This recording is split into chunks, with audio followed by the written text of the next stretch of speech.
Welcome to the Post Shift Podcast, your raw look at the hospitality industry, brought to you by SHC. What is happening, Post Shift Podcast? Welcome back to another episode. I'm sorry I'm late today. I'm going to try and get this out tonight before I go to bed, but probably tomorrow morning maybe. I had a couple of conversations last week that have got me thinking. I've had a lot of these conversations lately, and I'm actually, over the last couple of months, I've had conversations like this, and I never really thought about articulating it. And so this conversation I had was with another entrepreneur, solopreneur, which is what this whole topic is. It's about advice for solopreneurs, which is, I think, the hardest thing. I'm a solopreneur.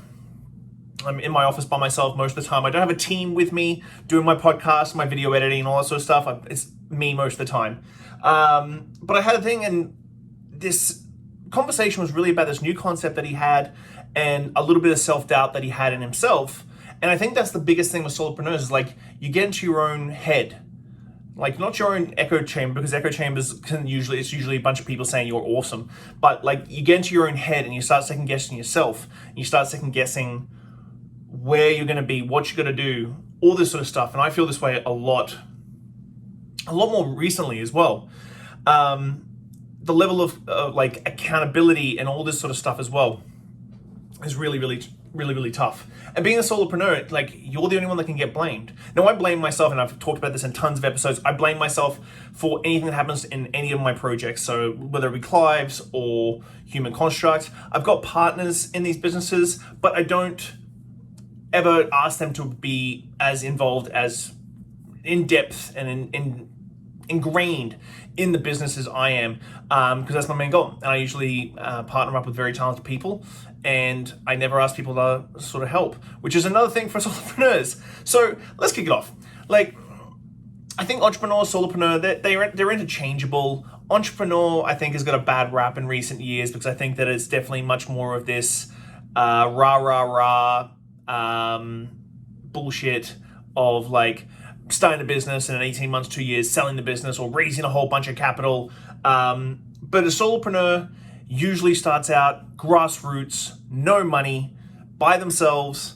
And so you need, like, I'm going to give you 5 tips, just 5 tips. Know what you want. Trying to have a work-life balance and also try and build a business is super difficult. If you like your weekends off and stuff, that's where that sort of, like, entrepreneurship lifestyle that you see on Instagram and that sort of bullshit really plays out really badly, because if you're really working that hard for your business, you shouldn't be able to go to the club on a Friday night and pop bottles. So know what you want from your business. Is it just are you just passionate about it? Do you want to make money? Do you want to build it and sell it? No, understanding that is a big thing. For me, I don't really have an end game. And going past 41 this year has made me start thinking, I was like, what is going to be my end game? Because I work a lot, and I don't feel like I would ever want to retire. I'd like to work until, like, but then I've got my family, and that's a bit more difficult. So what do you want from your business? That's number one. Where do you want to be? What do you want? You have to be willing to sacrifice a lot of things. As I said, that work-life balance, that sort of stuff. You're going to have to sacrifice your birthdays. You're going to have to sacrifice your Christmases. You're going to have to sacrifice a lot, because when you're building something, it's just on you. You can't blame anyone else. You can try and blame the economy or the new president or such and such from this thing, and that's the blame game doesn't work for a solopreneur, because at the end of the day, it's all your fault. You made the decisions, you screwed up. And that goes to point 3, keep yourself accountable. This one, I think, is the hardest one. Keeping yourself accountable is ridiculously tough.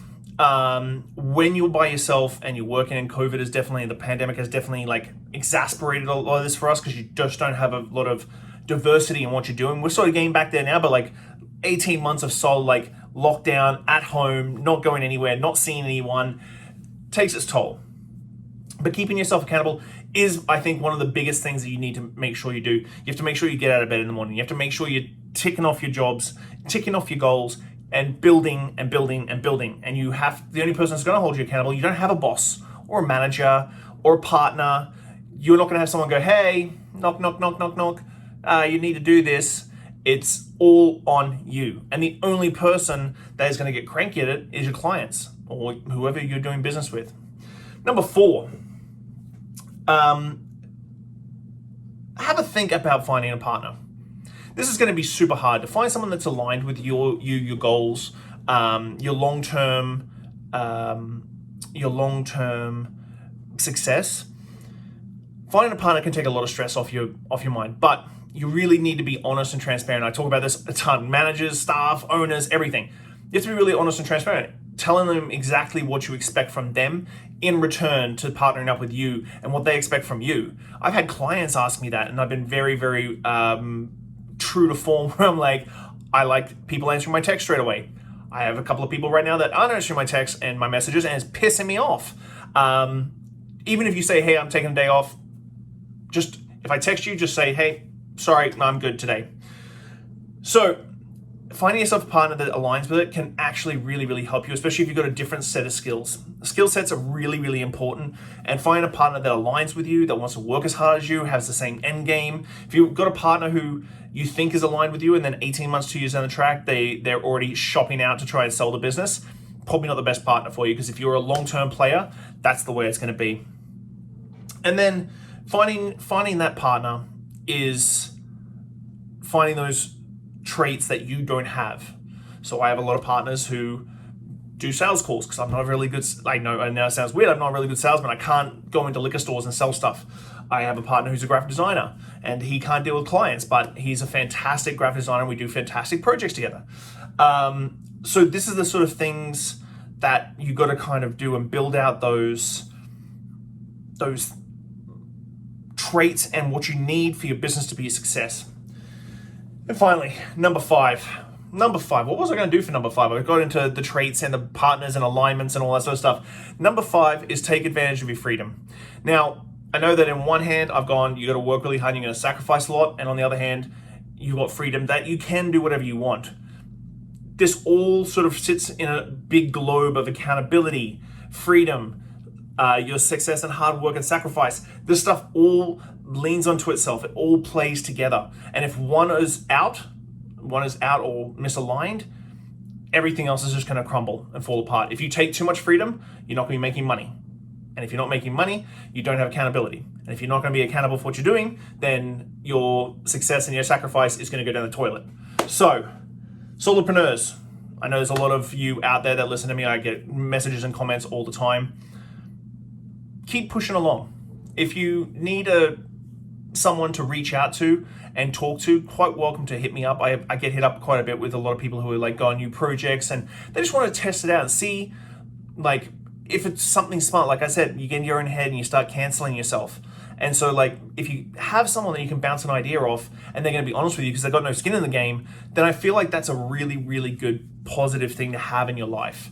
You're still making the final decision. It's still up to you to make a success, but having those people in your life that you can go, hey, can I chat to you about something? And that's what happened to me last week. So that's why I wanted to do this episode. Guys, thanks as always for the support. Chat to you really soon. Bye. Thanks for listening, Pose Shifters. I hope you enjoyed that episode. I really enjoy sitting down with friends and peers and just chatting about the industry and getting down to the nuts and bolts of what's really going on out there. Make sure you like, subscribe, comment, everything on all the platforms. Just hit it up and I'll do my best to answer any queries or questions you have. I'll see you next week, guys. Bye.